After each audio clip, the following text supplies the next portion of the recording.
निर्माता बाबा साहब डॉक्टर भीमराव अम्बेडकर के चरणों में श्रद्धा का सुमन अर्पित करता हूँ। और आज इस कार्यक्रम को रखने का उद्देश्य जो है बाबा साहब के विचारों, उनके मूल्यों और भारत में वंचित वर्गों के लिए और विशेष रूप से महिलाओं के लिए क्या योगदान रहा है, इस पर आप लोगों से संवाद करने के लिए ये कार्यक्रम रखा गया है। आप लोग जो है आए, इसके लिए बहुत बहुत धन्यवाद आप लोगों का। और अम्बेडकर एक ऐसा नाम है जिन्होंने अपने जीवन पर्यंत संघर्षों को, मुसीबतों को झेलते हुए शिक्षा ली। उन्होंने कहा शिक्षा शेरनी का दूध है, जो पिएगा वो दहाड़ेगा। और हम लोग का जो पंपलेट छपा उसमें सबसे ऊपर लिखा गया है कि शिक्षित बनो, संगठित रहो और संघर्ष करो। इसका क्या मतलब है? अर्थ समझाता हूँ, बहुत बड़ा अर्थ है इसका।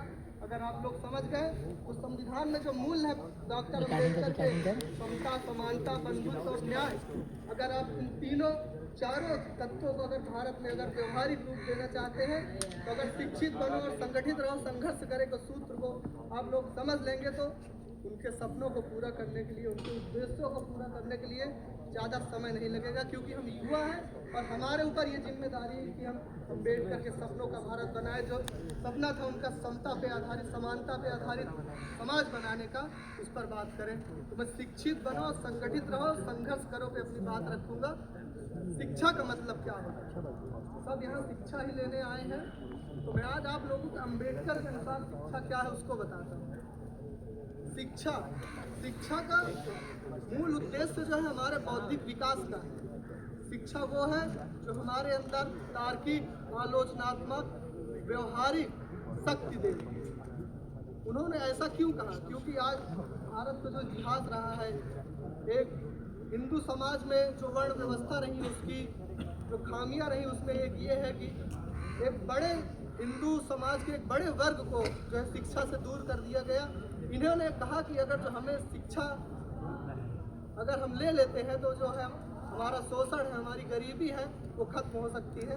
इसलिए जो हमें शिक्षा का उद्देश्य सिर्फ और सिर्फ नौकरी करना नहीं है, हमारा बौद्धिक विकास करना है, ताकि आने वाले समय में अपने समाज के लिए, अपने देश के लिए अपना योगदान दे सकें। और अगला उन्होंने कहा संगठित रहो।